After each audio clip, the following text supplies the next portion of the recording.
Welcome, everybody, to another edition of the Forever Bristol City podcast. Well, Groundhog Day, I think it was 35 years ago this week that film came out. Well, for about the umpteenth time in this season, never mind previous seasons, we threw away an advantage in the dying moments of a game. The final score in the seven-side derby, this time it finished Cardiff City 1, Bristol City 1. We're going to talk about the action, not that there was a great deal in the first half. Mark and I are also going to talk about our day at Talk Sport TV Towers. Look, we've got a Talk Sport football trivia game there that we were given at the end of the day. We're also going to talk about Liam and his post-match press comment today as well, where he's blaming the scheduling. Yeah, well, I think Blackburn played on Wednesday night as well. A couple of other clubs played on Wednesday. Cardiff had extra time in the Cup last week. And to quote Dave Fevs and others on there, Liam, take some bloody responsibility. I wanted to punch the wall at 2:30 this afternoon, but I couldn't because it was a solid wall and I just had the room decorated. But you should have punched, David, you should have punched the ball yesterday at TalkSport. Yeah, I should have done. Yeah, and Mark, your quips went down a storm, but never mind. We won't talk about too many of those, yeah. Anyway, I'm delighted to be joined by, as I always say this, the two Tevies, no relation, Mark and Dave. And joining me here in our FBC studio, otherwise my office, is Neil Sutton. Still Neil. He's been busy at work this week. We don't need to talk about that. Okay, guys, you first, Dave T. And I've got your notes as well, so thanks for that, because it's a bit more than mine. What were your thoughts? What were your thoughts at 2:30? To be honest, a draw I thought was a fair result. How we tried to see out the game left a lot to be desired.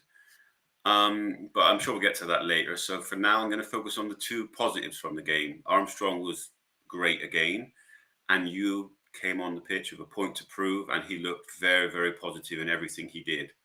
But overall, a draw was a fair result. Okay, a good point you make there, Dave. I'll just interject with one there. You know, that cross that he put in for the goal, which we'll discuss in detail later, but I'd like to see him take more of the dead ball kicks, to be perfectly honest, because Twine, I mean, take those free kicks away, he's about as much use as some sand in the desert, isn't he, really? And Bird, he's languid at the best of times, but I know he had a corner that was, headed away by a defender at the near post. Jesus, right. I've not been drinking today either. I resent the comment as well while we're talking about stuff. You might have seen it, Mark, the pictures of us at Talk Sport yesterday. Somebody said were our replica jerseys sprayed on. I mean, you know, I'm starting to feel for my mental health here at the moment. Neil, what did you think on the final whistle today? Well, like you, Groundhog Day, the inability, that's 4 times this season, Hull, Plymouth, Sunderland, and now Cardiff, where we've gone into... And Sheffield United. Well, yeah, that was 89th though, wasn't it? Well, it's still, that's close enough for me. Close enough for you. But I'm talking about 90th minute plus. Oh, okay. Because it was like the 90th, wasn't it? Where we've gone in 1-0 up and we've conceded a goal. I mean, it was a sloppy goal, wasn't it? We'll come to it. I mean, the game changed for me on 3 points. Go on, tell us what those were. First point, the bell miss.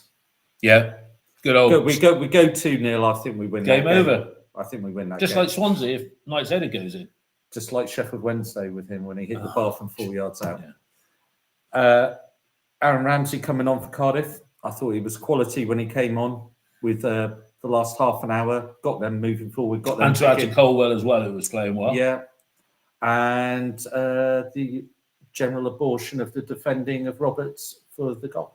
Okay, fair enough. Mark, what were your thoughts? A good old Callum playing for them. Didn't do much, but your thoughts just on the match as you were trudged away from one room in your house to another.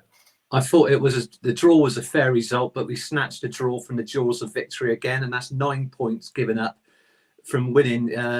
From Sheffield United and the four away games that Neil's mentioned. For Sinclair Armstrong had a terrific game, and when he came on, showed everything that we hoped that he did, and it worked because we switched to a back four, so we could accommodate him in a free, playing in his wide position, and we should have killed them off with Bell, but we folded like a piece of wet cardboard. Why, oh why didn't we put McGain on instead of Murphy? Just have an extra body in midfield. Our best way of defending was attacking, because once we got the ball into deep positions, they couldn't cope with Hirakawa's speed or Bell, and Wells was busy around the box as well. So I think dropping right back, but the line of defence was absolutely awful. It wasn't necessarily Roberts. The way that Viner and Tanner defended in that position, we'll come on to, was awful. Right. Ramsey changed the game for them. They switched from the right to the left, where Alves had been really dangerous. But we should have seen the game out against a fairly ordinary Cardiff side, and we can't beat them. Why do we want to think of the playoffs? I just don't really want to consider it. It's a waste of time. Okay. Sorry. No, good points well made. Good points Thanks, well made.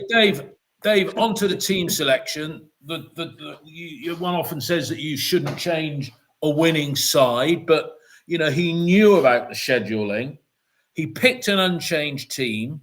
We have got strength in depth. We've got McCrory broke down later on. So if there's any question of, we have got strength in depth to a point. You didn't have to start the same team. No, to a point. Yeah, and you could have changed the formation to a point. Well, Dave, let's come to you. Dave, when you saw same team, were you excited, pleased, thought, what did you think? To be honest, in the last part, I basically said that was more or less what I was expecting him to do. It didn't surprise me, but you also have to be aware of the fact that McCrory and Sykes are the wing backs, and that's the most demanding position, and you are asking for trouble.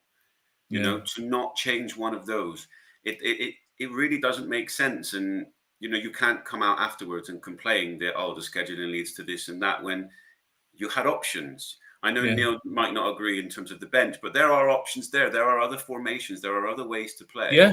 And you've set yourself up for an issue.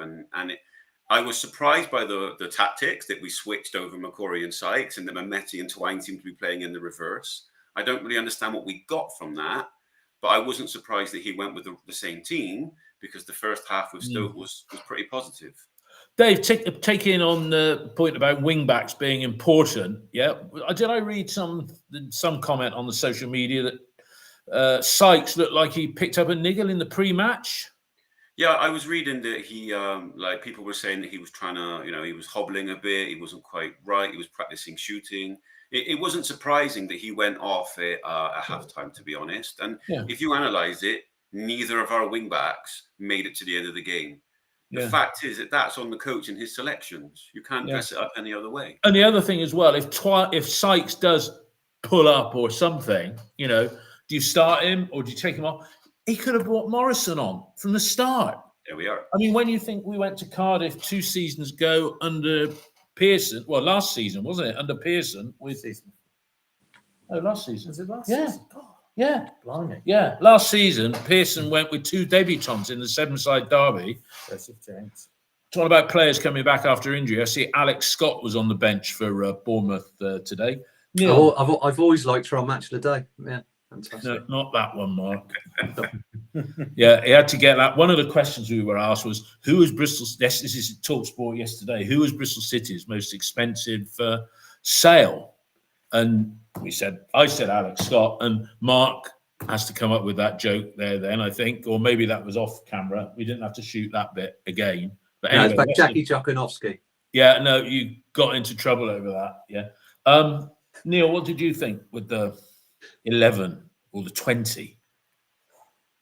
I'm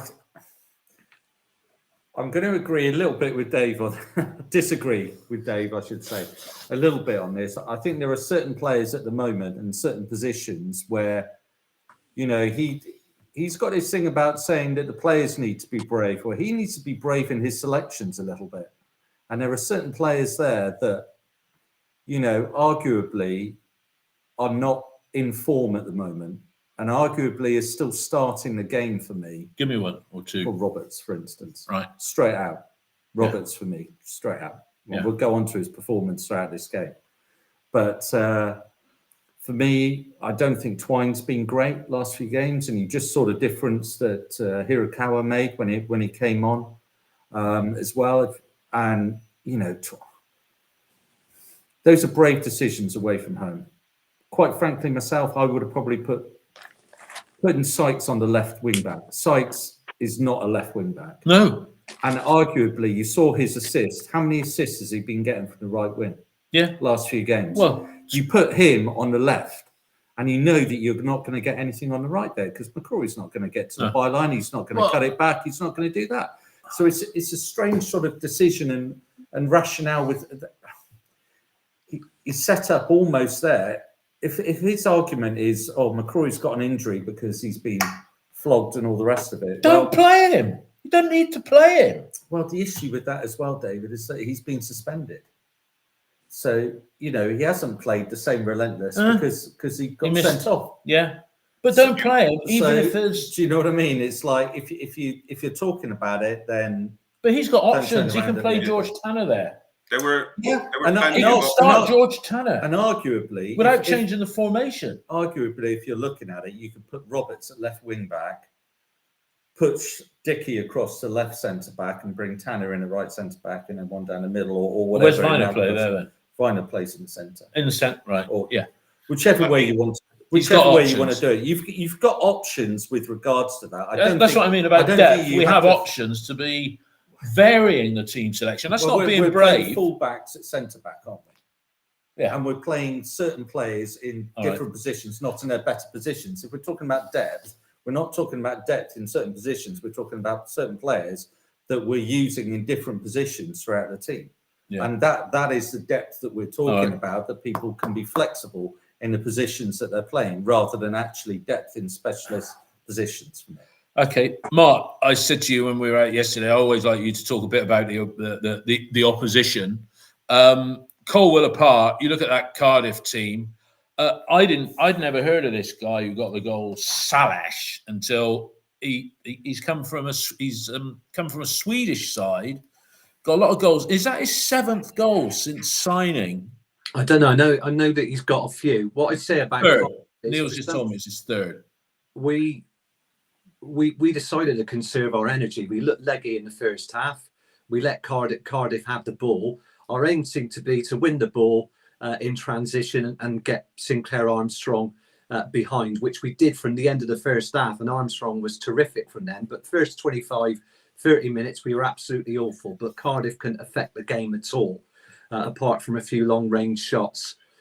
But I just don't understand Manning's idea with the wing-backs, picking Sykes, who's better as a right wing-back, who's a flyer down the right, and then putting McCrory on the right. It was a complete waste of time and actually changed at half-time. There was no energy in the middle. Twine was just a peripheral figure again. And he probably did get fouled by Rinomotto on the edge of the area, but got booked for dissent because he couldn't keep his mouth shut. So for the first half an hour of the game, City were completely anonymous. The passing was overhit. They couldn't string more than 3 passes together. Armstrong was struggling, but then we've really found our feet and managed to get in behind. If you look at it right, but Manning's pick of Sykes on the left wing, he didn't even attempt to take the ball down the line with his left. He came back inside, and every single move ground to a hole. McCrory hadn't got that inclination to bomb on either. What we'd probably be better off once Pring comes back. Yeah, Pring could play left wing back, and then would have Sykes as right wing back. McCrory wouldn't be anywhere near the side unless we play a 4. And Mark, he's stuck between a rock and a hard place. I think the 3-4-3 is just to accommodate Twine, who's hopeless at the moment. In hindsight, we probably should have started with a 4, but Manning didn't have the balls to try and win the game. He's complaining about scheduling.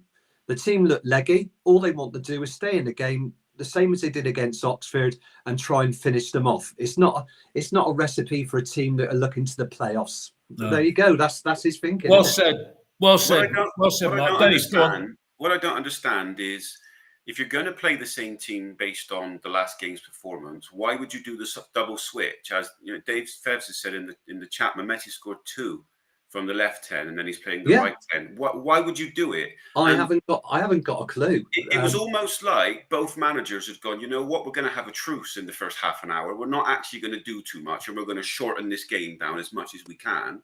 Well, I wrote down my first four notes: 1st minute, 8th minute, 21st minute, 27th minute, 31st. That's how boring the first half was. Nothing. I mean, it should have been sponsored by Espresso Coffee. That's the only way people would have stayed awake. It was absolutely turgid.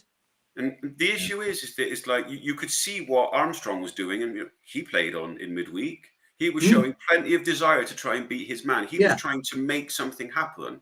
And some of it is you can say that players might be lacking energy, but again, I would put Manning at fault for the switches. Everything about that first half was wrong. Completely unbalanced. Unbalanced aside. I agree, Dave. I agree there. I think in the first half, I did think at one point, we're obviously trying to conserve a little bit of energy to go for it in the second half.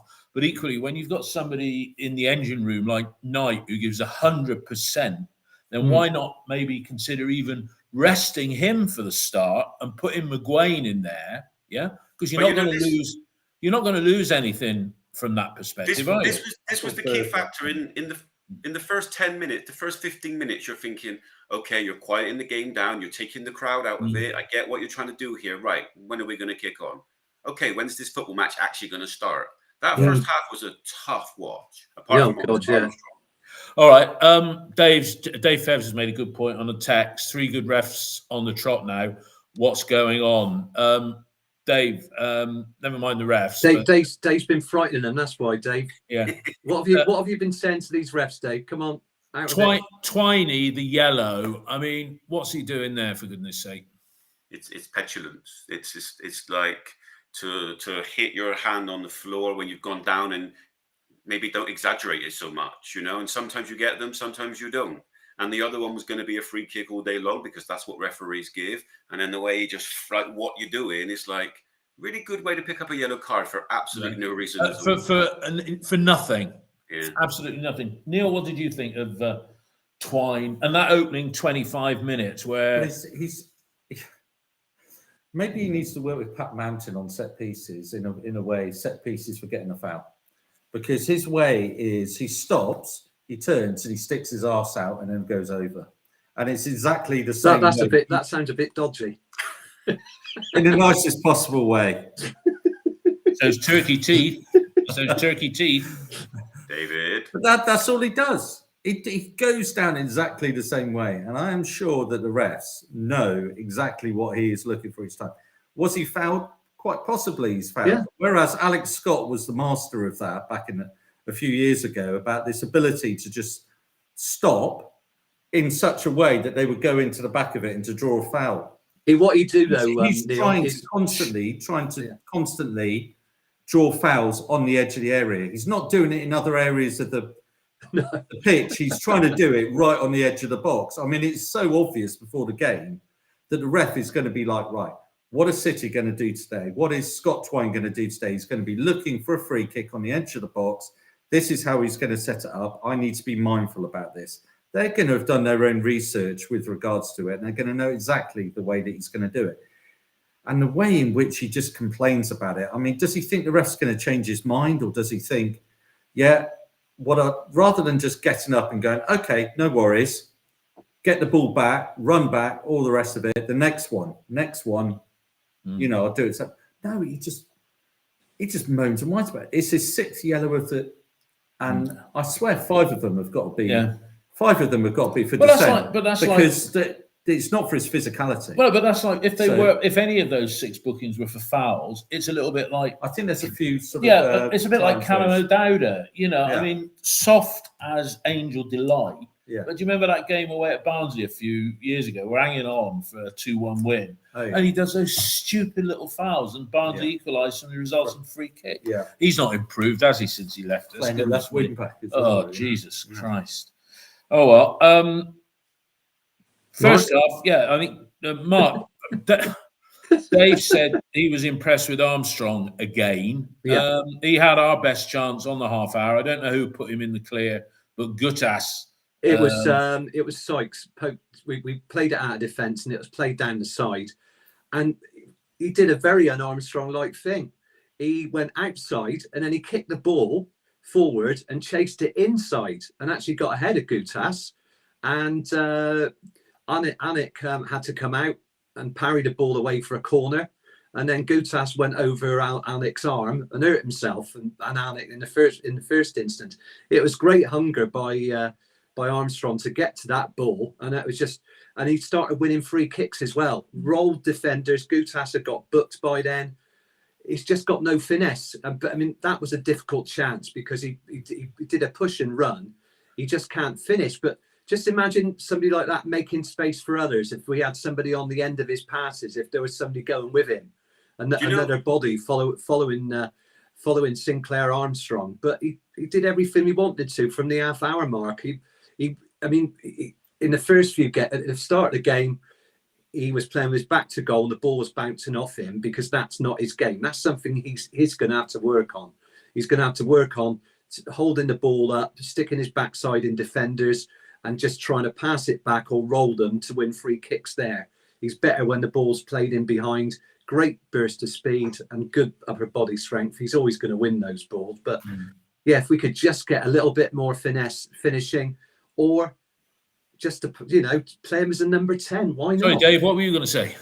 Well, sometimes we talk about how important the psychology of sport is, and to give the people working with him in the background or management a bit of credit, it's almost like someone said to him, "Don't worry if you score goals or not. We're not going to judge you on that. We're going to judge you on everything else. We're going to judge you on hitting the corners, the intensity you bring, the energy you bring, and the goals will come." He looks like a different player in the last few games. Like before, every chance that he missed, or if it didn't quite go in, it's like his head would drop. Now it's true he's not getting enough chances, and he does need to add goals to help himself push on. But when you watch everything else you do, he is the main positive. He's almost becoming a nightmare for defenders to play against. And a lot of what he does is very good. It's just hopefully he'll be able to add those finishes as he goes along. Yeah. But you can start to see, actually, there is there's a striker there. And I'll be honest, Dave, I would sooner have a player like that does appear to be getting better, and he is. Why he has to come off at the same time every game. But the thing with Twine, all he is bringing is those free kicks. Do you know what I like? What I liked about Armstrong today is when he came off, he was clearly not happy. Because quite often when he comes off in the 60th minute, we talk about, his engine's gone, he's exhausted. Today, he was in the mood. He did not want to come off that pitch today at all. You could see the disappointment. Neil, what did you think of Armstrong today? And we're coming up against a side, I didn't realise this, that they got the second worst defence in the bloody division, Cardiff. Yeah. And that first half, it was turgid, wasn't it? It was hard going. It was hard going. Look, my wife throughout the season is season ticket holder. She's always referred to Armstrong as the fridge. Yeah. And basically, that is a very good way of describing him. He's got the physique and the pace of a rugby player. Yeah. But without necessarily the finesse and the sort of touch in relation to it. He's very right-footed. We seem to hit a lot of balls to him channel-wise down left channel, which is never going to be his strongest attribute down the left-hand channel because he's always trying to bring it back onto his right because defenders are going to know that he's right, because everybody does their homework on everybody, on the opposition players. So you always want to get him in that sort of right-hand channel rather than the left-hand channel. But the problem is with our players in the middle, particularly when Twine's playing in that 10, that Twine's so right-footed that he's going to be hitting balls over to the left rather than to the right. And I love his work rate. I love what he brings to the team, but that's sort of about 1 goal in 15 now for Armstrong. And ultimately, we go back to this thing of us as supporters of the club. We said that we need a little bit more up front. Well, and the club has said what it has said, and it's taken the position it has.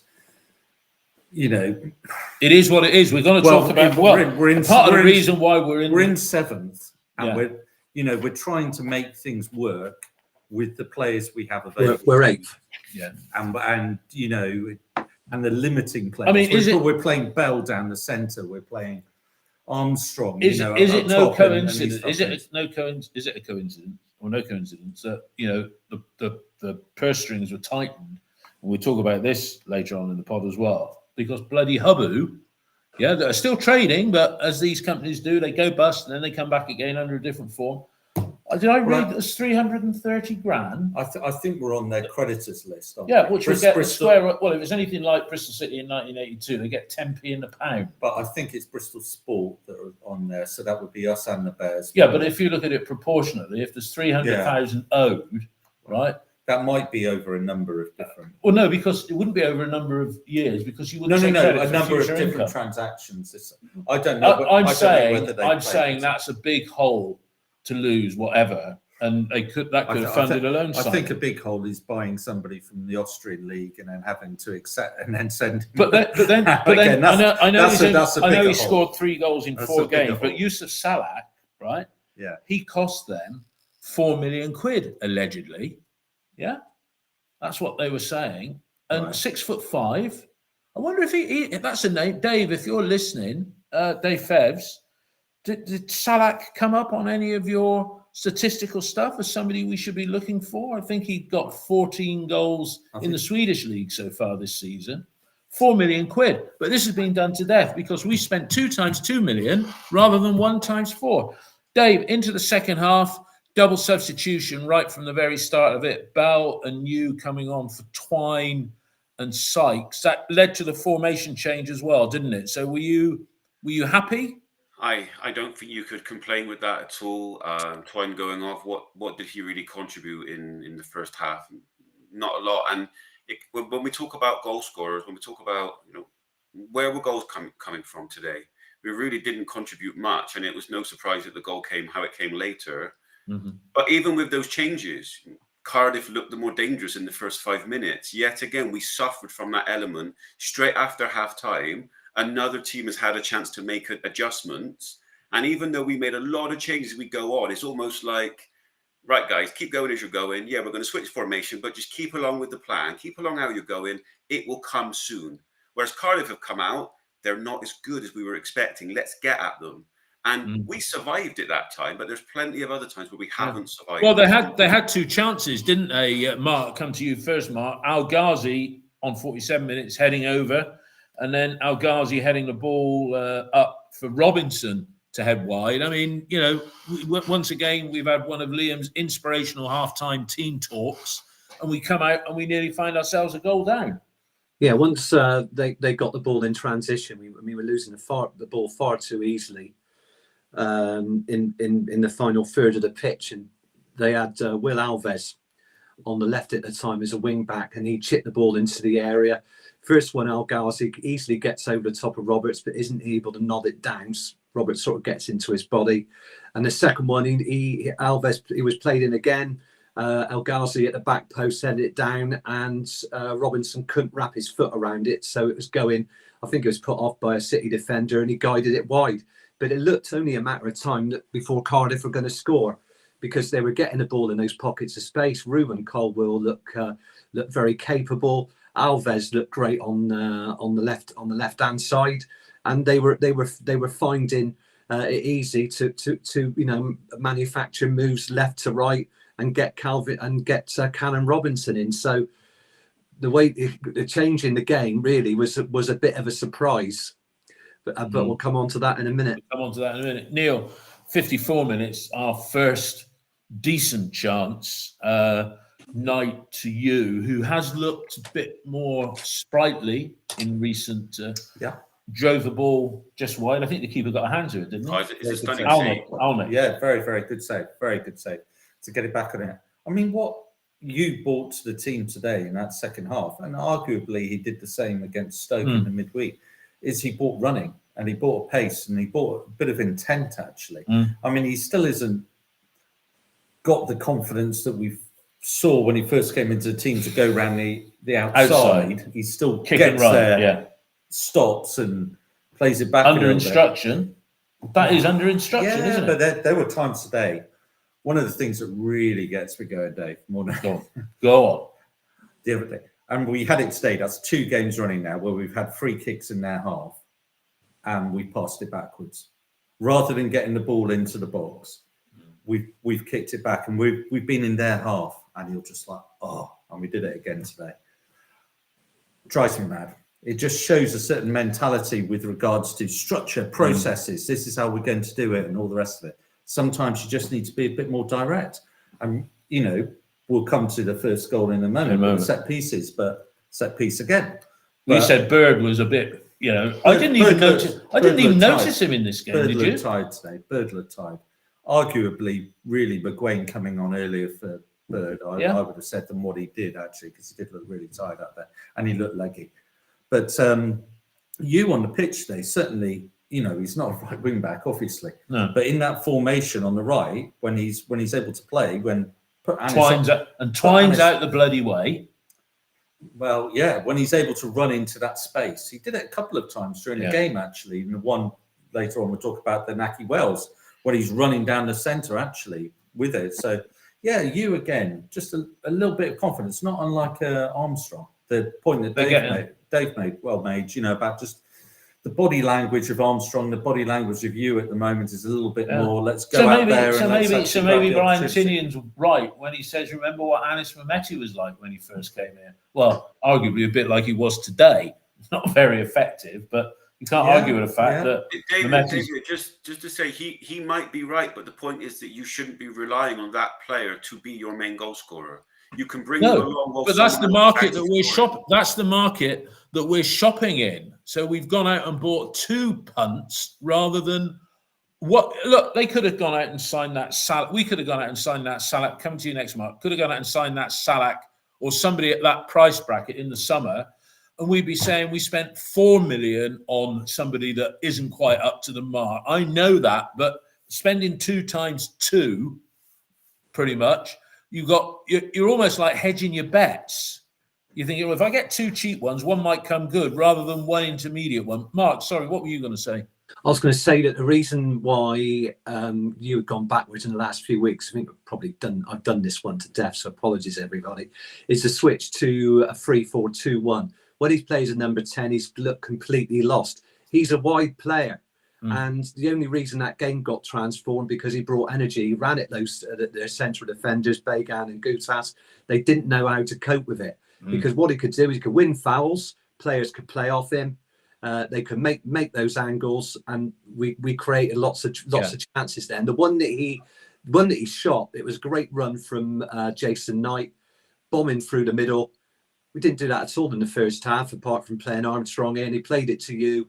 He looked like he was going to hit it with his right foot, came back onto his left, and Alnwick made a great save. But you transformed that game, and to an extent, so did Bell. The problem with Bell was his, and it's always going to be his defensive qualities. He gets dragged around like a rag doll, unfortunately. And again, I have to say, it was a shame because the game. If we'd have won the game today, it would have been because of you, Irakawa, and his performance.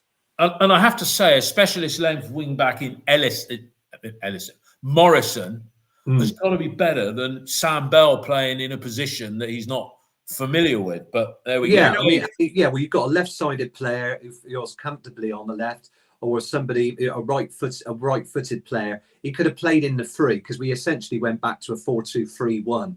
That's why Yu Hirakawa played so well, because he was comfortable in that position and showed his class. What he also does, he can't tackle, but he does disrupt runs. He looked a little bit leggy doing that today, but normally he keeps up with players and he slows them down. Yeah. And again, talking back to Tinian and Dave, I'm not buying Tinian's excuses. Dave Fevsis is, I'm not buying Tinian's excuses myself, right? But Tinian said, he said more than once, we've got our number 7, we've got our winger. So let's bloody play him as a winger. Yeah, which, in fairness, we have done today. All right, Dave, we talked about McCrory going off, and obviously Tanner coming on was an obvious selection there. And 4 minutes after that substitution, we're in front. Take us through the goal, Dave, as you saw it. Well, first of all, it's kind of the build up to it, you know. And Bell's come on. It's actually again a bit more pace to the side. We are actually making threats, and we're getting a bit more of a wrestle hold on the game, which we kept for a while after the goal. But the goal comes down to the quality of the cross. And even though we're not scoring a huge amount from open play at the moment, and I wouldn't necessarily say that we're creating lots and lots of chances, one thing that we are doing very well is our delivery into the box from free kicks. You know, Knight's movement in the box makes it. There's a lot of jostling going on, but the goal is the cross. The cross comes in at speed, it comes in at whip, and it's well taken by Knight.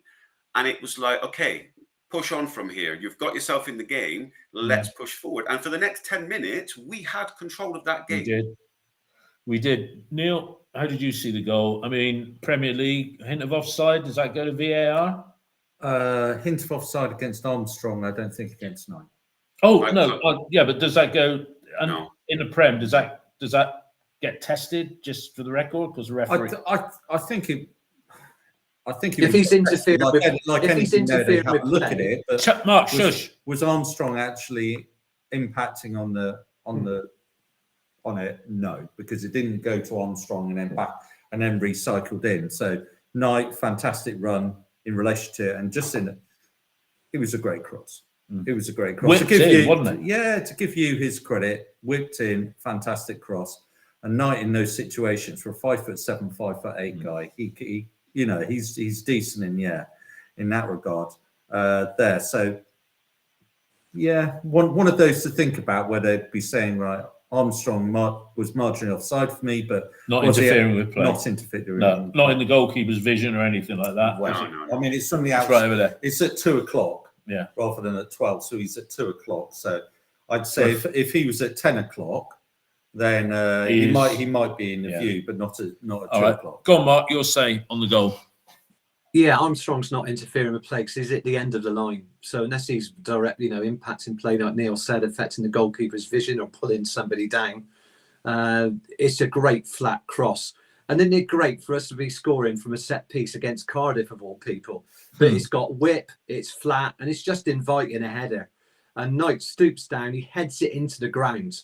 Best place for it. The goalkeeper can't get down to it quick enough. And all the Cardiff defenders are moaning away. Absolutely beautiful. We get a goal from a free kick. It's against Cardiff, and they're moaning minutes. Yeah, no, loving that. Before we move on to the game, Neil, I have a question for you. If you were Bell right now, how would you be feeling about your career prospects at City and the fact that you're playing so many different positions to the point that you play 3 positions in one game? Would you be happy with that, or would you be banging on the door saying, I want to play as a striker? Mr. Bell, who probably doesn't say boo to a goose, so I would imagine there's not really sort of banging on the door of anybody, really. What has he got? About 18 months left, doesn't he? 18 months left on his contract. He's going nowhere. He's just lucky. He'll play. He's taking a championship wage, right? And he'll play. I don't think he's going to be on a large wage. Well, all right. But Sam Bell is close to us here. He's from Nailsea, and we're obviously in Clevedon Towers here. And he's from Nailsea. He's a nice local lad. He's come through the academy. Oh, how lovely! So typically Bristol City. He's kind of, you don't know where to play Sam Bell. Where is his best position? Arguably, I'd say right wing. I'd have him, but because I think he's got the pace, genuine pace, to actually get round the back. But what we've done is that we've brought players in without any real consideration for where they're going to play. And now Bell's in this situation where, where do you play Bell? Well, you play Bell where there's a gap in the team at any given time. And we're messing him around left wing back, left wing back. And Tinian says he can play in the centre, so we haven't tried him there yet, have we? He's not number 9, is he? Well, Tinian said he can play down the middle. That's what our director of football says. He can play down the middle. So his position as well. Like when you ask him, I swear I've seen him in interviews say, "I want to play as a number 9." That's how he sees himself. Yeah. That's what's crazy. Well, he's certainly not a number 9, is he? Because number 9 got the attributes back to goal, and I think Sam would. I mean, that's one of the issues with Tommy Conway that we found last year, that his confidence went down because Manning tried to make him play in a certain way in that 9 that is not a Tommy Conway Type of 9. Yeah.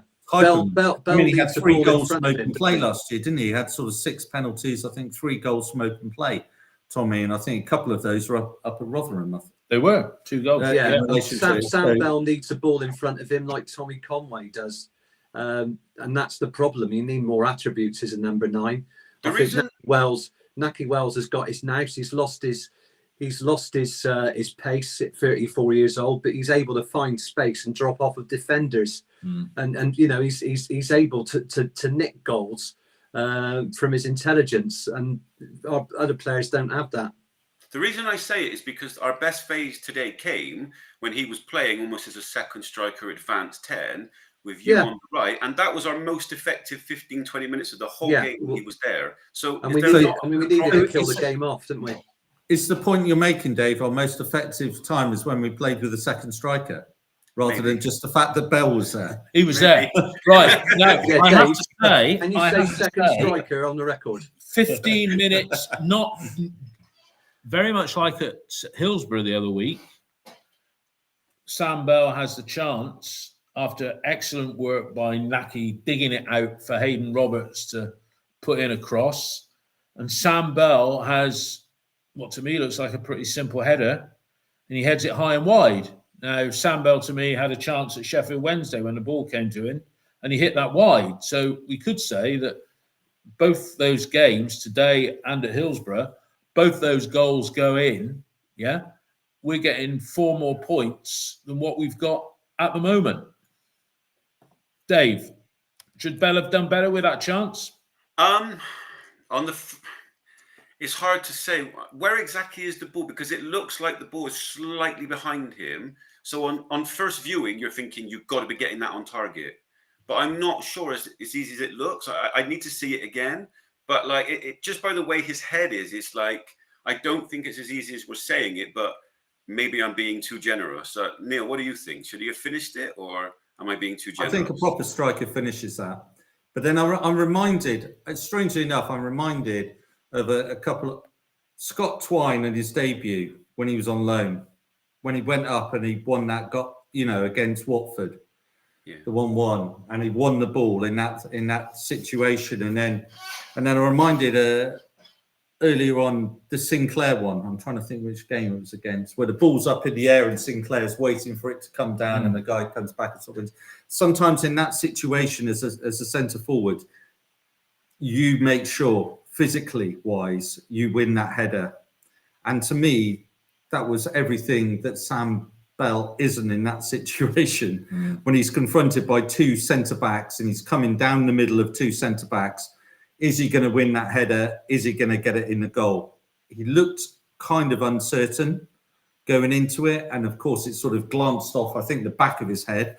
I think it's slightly behind him, don't get me wrong, but from 2 yards, whether it's slightly behind you or whatever, from 2 yards away, you've got to make sure in that situation that you get that goal. And Dave Fevs has said, and Alan Gwinnell on here, it was a difficult chance. And look, Sam's going to get a lot of credit here for one simple reason: he's the son of a legend, and I reckon when he's about 60, he's still going to look about 12 years old, which is what he looks now. I'm calling Mickey Bell a legend. Sam Bell is the son of a legend. Yeah. I know. So that's why probably, although Lee Johnson didn't get away with much, did he, being the son of the manager? Well, it'd be interesting. Do we give Dave Rogers? It'd be interesting to see whether his dad is still at the club next year, I would say. Why's that? Well, anyway, that's another story to talk about. Anyway, well, the game's coming to its close. Mark, they made some changes, didn't they? And this Rams, I get confused with the Ramses. One's very good and one isn't. And this is the one that isn't. But to quote the commentator, which somebody in the text feed picked up, Ramsey started cutting through us like a knife through butter.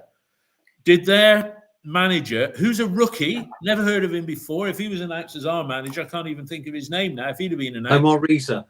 There you go. If he'd have been Sounds more like a Bond manager at the time, we'd have probably pulled a face like we did when Liam got changed. But their changes seemed to influence, or were we in that stage where we were going back, that we brought it on ourselves? I think we dropped too far back. And I think Ramsey was given a lot of space and he was able to find players. But I think it was mainly because City were leggy, and they could have done something about that. Instead of substituting Mehmeti with Earthy in the 82nd minute, they could have brought on Marcus McGain and an extra body in midfield to protect the defence. But if we come on to the goal, City need protecting from themselves, because the line of players, for if you play the goal back, the players they're more like a line of dancers, the way they defended it. The characters in there. Dickie's in the middle. Dickie's going towards the right side of the area.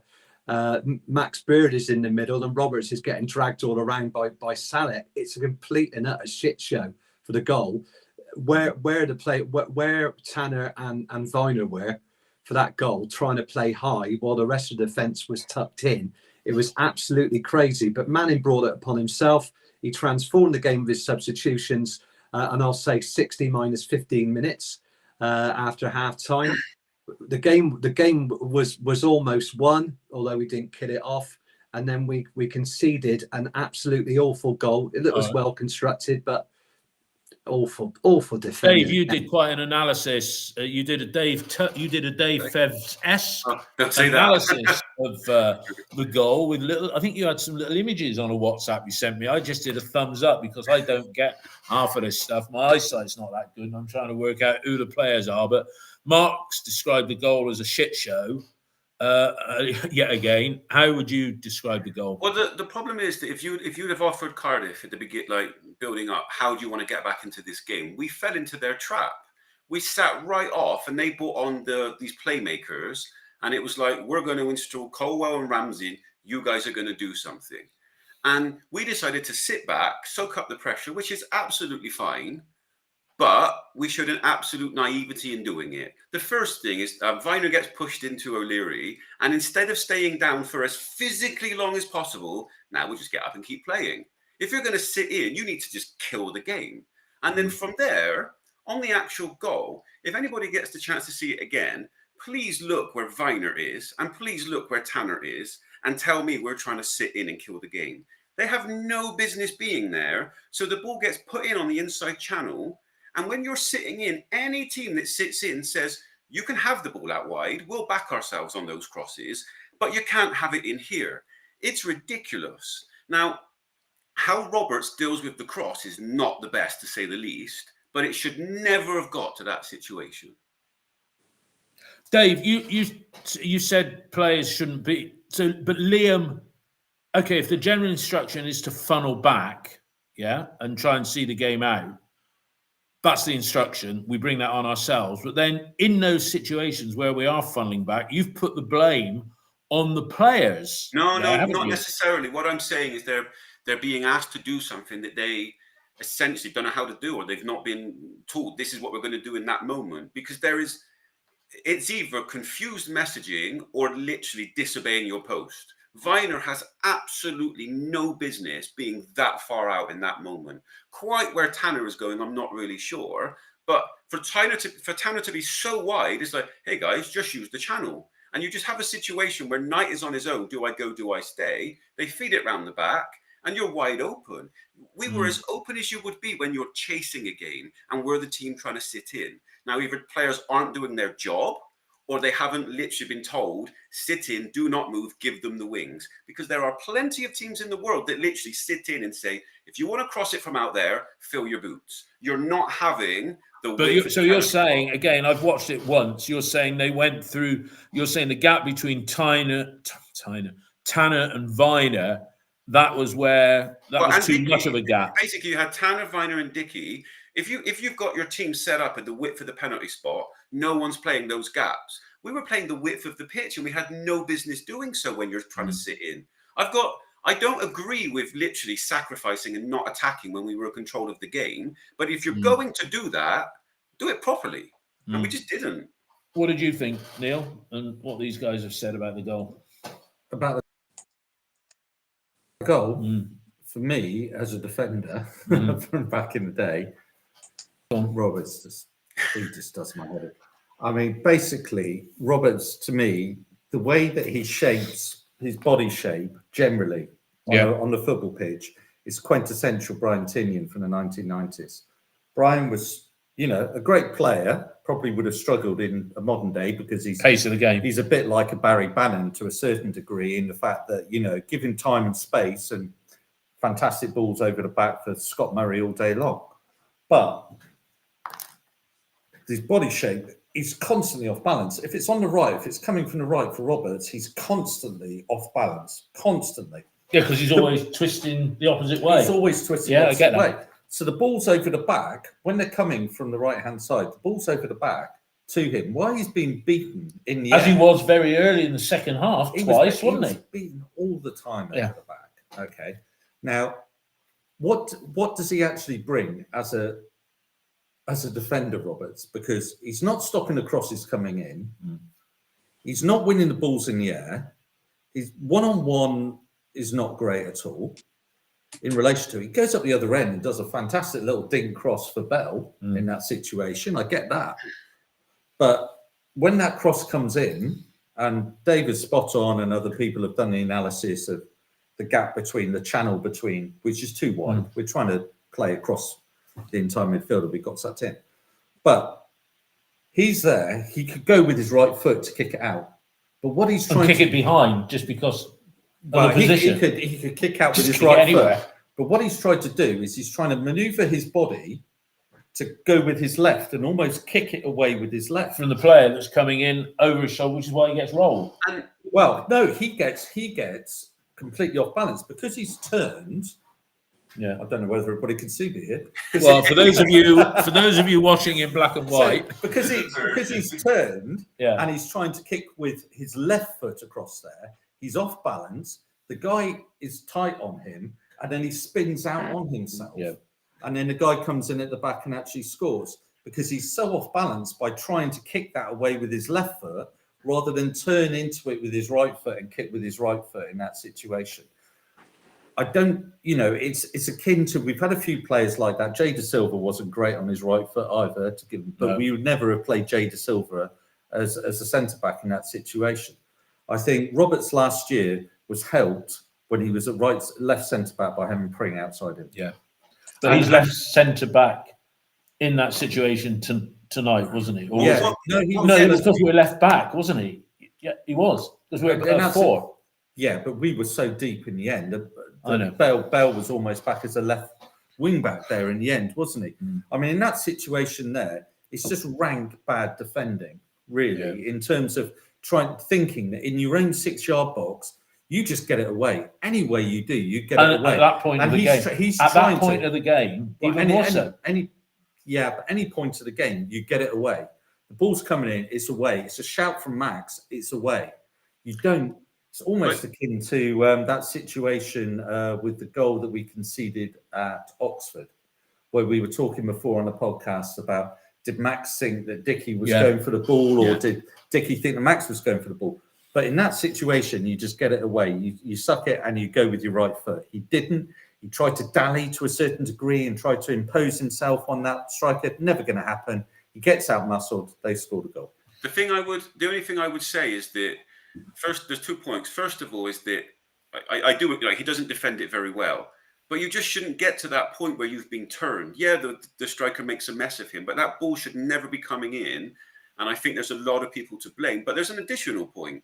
Roberts wasn't playing very well today at all. When we switched to the 4, he was having serious issues with whoever it was for them that was out wide. And in that moment, you've got a choice to make. Do we keep him on the pitch or do we sub for a certain academy product that we've got on the bench? Instead, we went another way and switched formation again. So I think this is, again, about recognizing this player is not having a good day today. Maybe we sub him. But instead, we finish with Urfi from Mehmeti. What did that actually do in the moment? I mean, you took away your goal threat and you brought in a player whose natural inclination isn't to defend. When McGuane didn't get on today, Dave, did he? No, he didn't. And this is the big issue. We are trying to sit in and not doing the things in accordance with sitting in. Players and management. I'm going to be quiet because I know Mark wants to say something. Go on, Mark. Yeah, I've just looked at the goal again. I mean, O'Dowd actually plays the ball between you and Tanner. Tanner's standing 10 yards away from the 18-yard box to the right. Viner is actually wide of him at the pitch here. The ball's played to Ramsey. Ramsey is actually being chased by Naki Wells before he plays the ball inside the right channel to Kean Ashford. So he plays it past Dickey. Ashford hits it across the box. He's already bisected Rob Dickey, and Hayden Roberts can't cope with Salek coming in. And to the left of Salek is Sam Bell. So Wells is chasing back your forwards, chasing back Adam Ramsey. Your right centre back or right wing back is actually out of position. Your right centre back or right back is completely out of position. Everybody's out of position in the right channel. So it just leaves us overexposed. So it's easy for Ashford to get in behind and provide that cross. And then the coup de grace is the fact that Salek beats Aidan Roberts easily at the far post. So it's rank bad defending all round. How many times, right? How many times have we seen it where we've been 1-0 down and we felt like we could have passed the ball for hours, getting it into unthreatening situations? Well, we do enough tippy-tappy, don't we? Even when we're 0-0 in the first half of games. My point is that when we are chasing a game against teams like this, they let us have it in front. They don't try to mini press us. They don't come out. They say, guys, you can have it here. We're not going to come after you. We attempted to sit in and we were so terrible at it. We got nothing about it correct. I don't think there was a major problem with Hayden Roberts today, as you said, because even when he had the ball, he was losing the ball high up the pitch, near the halfway line, and then he was getting dragged back. So that needed addressing, and we didn't address that. And that was the funny thing is the goal didn't come from that side because Will Alves actually switched from left wing back to right wing back and was getting lots of crosses in. But we were easily dealing with them. Chris Willett came on late in the left channel, but it was really Ashford, Salek and Ramsey that made the difference because they couldn't. But it was the fact, it was the reason they scored was because so many players were out of position in that right channel. Yeah. Okay. Well, look, here we are. It's game finishes and we're nestled in 8th on 46 points. Blackburn, despite their managerial problems, they beat Plymouth, which was a bit of a surprise to me because Plymouth have been turning it round of late. West Brom, I think they got a point today, didn't they? Yeah, West Brom got a point. Coventry, last-minute winner in their game. They're just above us. Then there's us on 46. Sheffield Wednesday, 45. Watford, good away win for them at the Riverside. They're on 45. Middlesbrough on 44 and Norwich on 44 as well. And QPR, who thrashed Eustace's Derby County 4-0 on Friday night. So 4 points separating 9 clubs, I think it is. Our next opponents is Middlesbrough on Friday. We'll be doing that game, our review of that game on Saturday morning. So it gives us a nice bit of a break at the weekend. Dave, I mean, we think we got our problems. Middlesbrough have gone off a bit, haven't they? Well, what is it they've lost? Like 4 in a row, or 4 from 5, or something silly. They lost 5 of the last 6. Wow, it's not the best, you know. In a way, it's a game that really, it's not quite a must-win, but it's like, come on, guys, you need to win this game because ultimately, if you look at that table now, there are so many teams in and around, and someone eventually is going to go on a run. You know, you're 5 points off of 5th place now. And unfortunately, some comments that Manning has meant in the past, you know, they're talking about our priority is home games. And we haven't won away from home in a long time. So that's coming a bit more true than he probably intended. That's why once you say comments like that, you put pressure on every single home game because it's okay, you got your point away from home, now you got to go and win. And I think that it really needs a performance and a win on Friday. Yeah, what do you think, Neil? I think the form team in the division and the strongest team for the last third is Coventry. They've won 6 of the last 7. They brought Matt Grimes into the centre of midfield. He was always Swansea's standout player for a long time. And they've got a bit of momentum towards them, and it is so tight in there with regards to it. I mean, it is very tight, isn't it? Look, we're 1 point above 13th.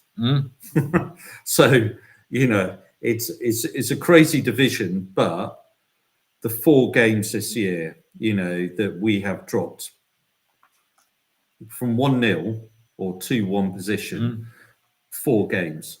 I'm sure that we've probably now We'd be comfortably. I think there was a stat before dropping points from a losing position, and I think we're up there. I mean, we still haven't.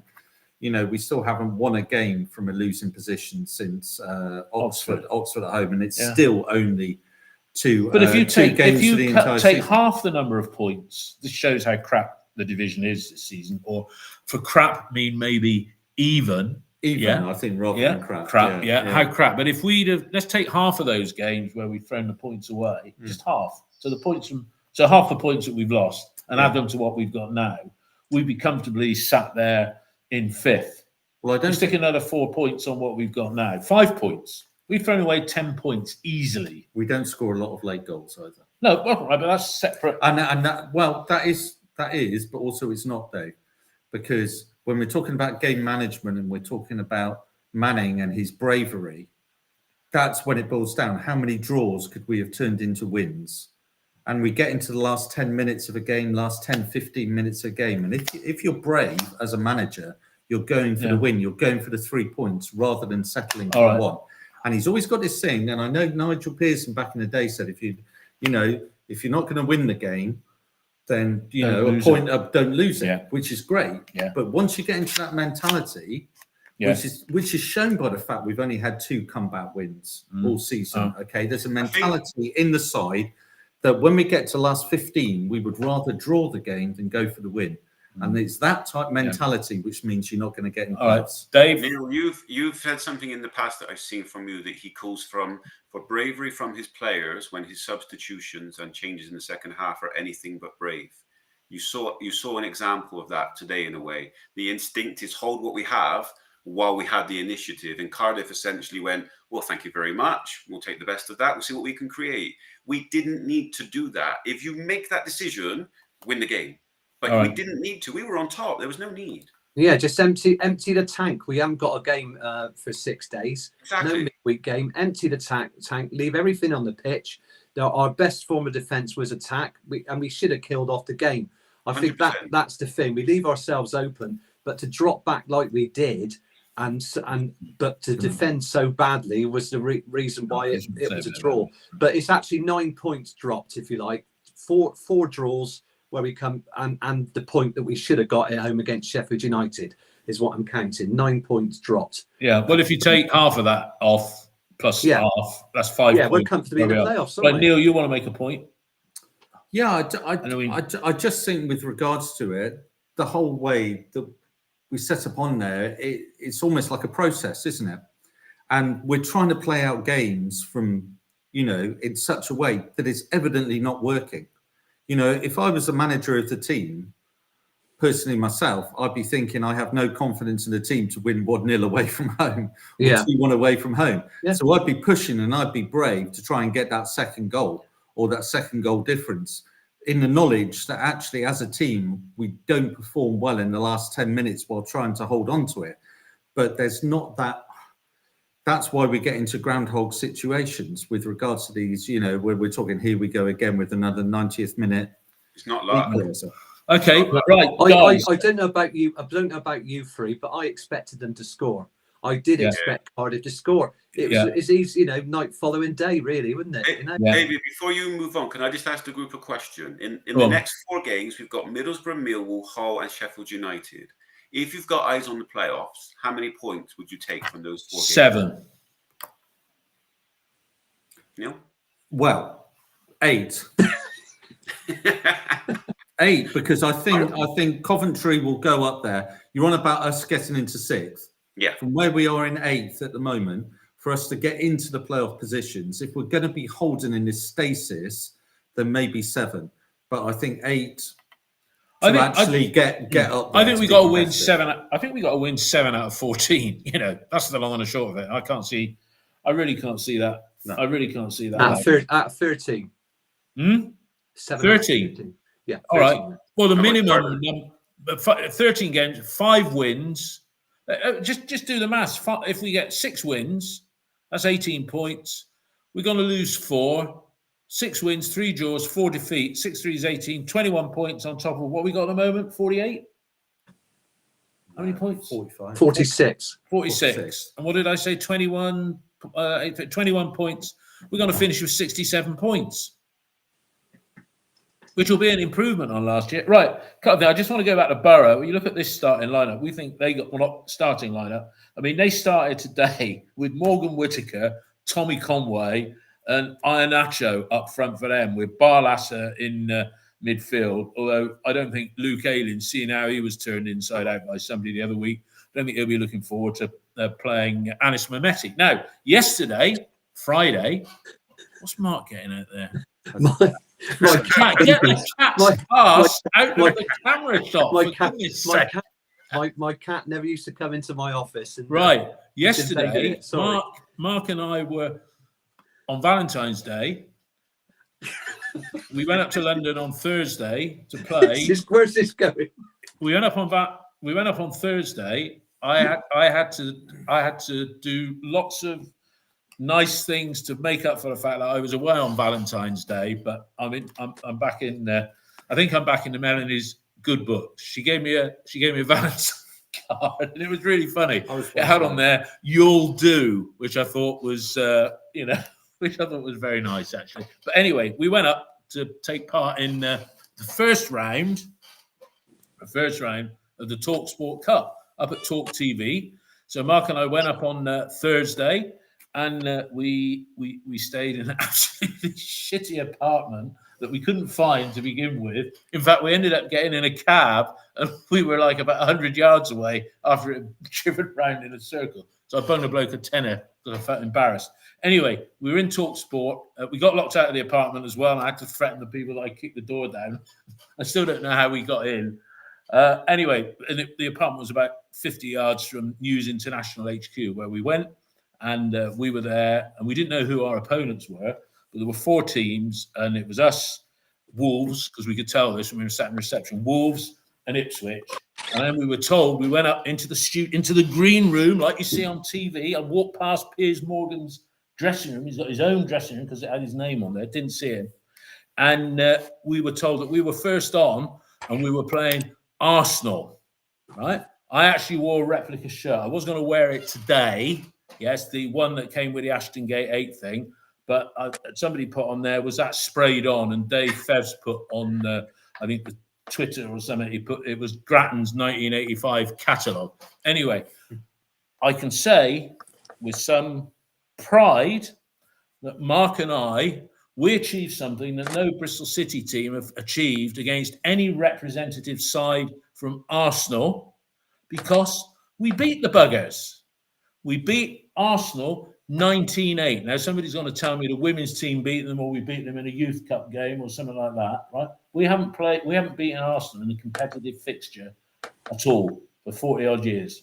Oh, now you're going to say for 40-odd years. I was like, first game back, Cheesley header, first game back in the first division. Yeah. Apart from that, no, that's the only. I think that's it. And we did the double over than that. Yeah, 76, 77. But I don't think we have. Anyway, we beat them 19 points to 8. We had 4 rounds. It's going to be on TV in a couple of months, they told us. And the other match was Ipswich versus Wolves. Yeah, and the boys from Ipswich, they won that one. So we played Ipswich in the next round. Now, we are embargoed. It's a bit like if you were in the live audience for The Masked Singer. You cannot say what the outcome was. But we filmed afterwards. We filmed Ipswich played against Mark Ashton's Ipswich. I did say, are you still in love with Mark Ashton, Ipswich fans? And they said, yes, everything he's done, but I wouldn't want him as a mate, which probably says a lot. But anyway, Mark and we got this Talk Sport. You can read it there, yeah? It's the cameras are right where. Football trivia game, right? I'm not going to go into the rounds that we had to do, but this is a quiz now for Dave and Neil. Oh. We'll ask you some questions. And we had buzzers yesterday. We had buzzers. We were not. They got there quicker, didn't they? Well, no, I think it was rigged.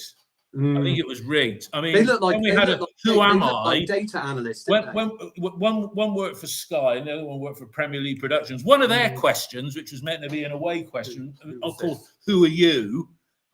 I started my career with Ipswich Town, where I made 50 appearances. Jesus Christ, I mean, it was rigged. Anyway, this is from this little quiz book. Pressure. I think This is this little quiz book, this box that we can do this. I think what we should do as well at the end of the season is have a quiz where I'll be the quiz master and we'll pit one stream against 3 peeps, because I think between us on here, we probably know more about the history of the club. So looking at the boys there, it'll be 1980s up to the present day quiz on Bristol City. We did think when we went to this quiz the other day that it was going to be 50% Bristol City and 50% sporting trivia. It was because of the latter that I asked Mark, who played stunningly well. I have to say, he was great. We had a good laugh.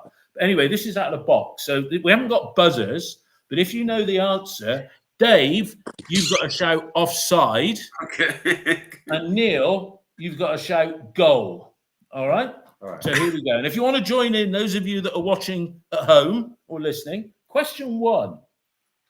And just in case people are getting bored, there's going to be 2, 4, 6 questions, right? Question 1.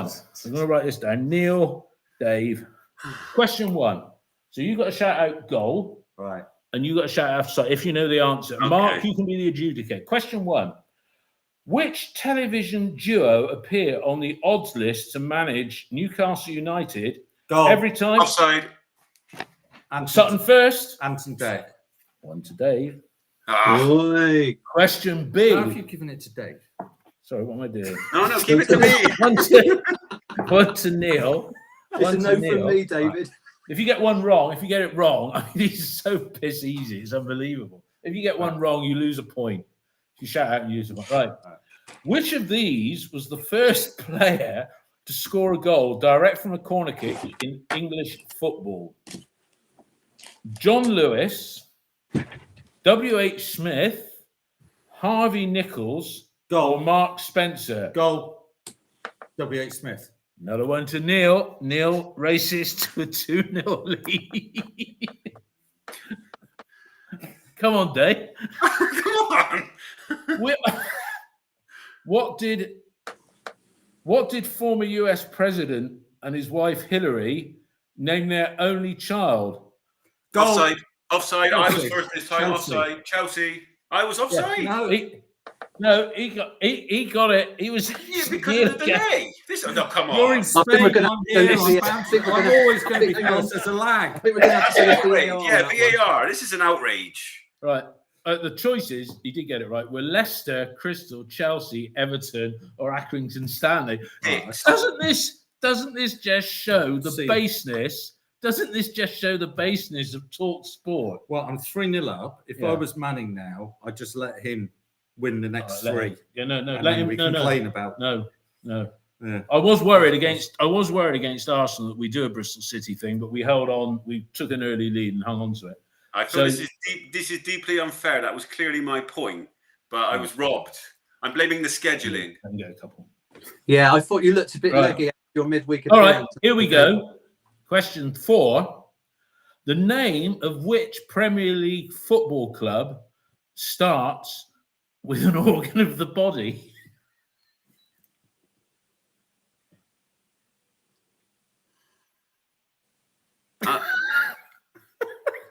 Goal. Go on. Arsenal. Wrong. It's not. It's Liverpool. Oh, come An on. organ, your ass, is it? No. Arsenal. Fucking Liverpool. Does he lose?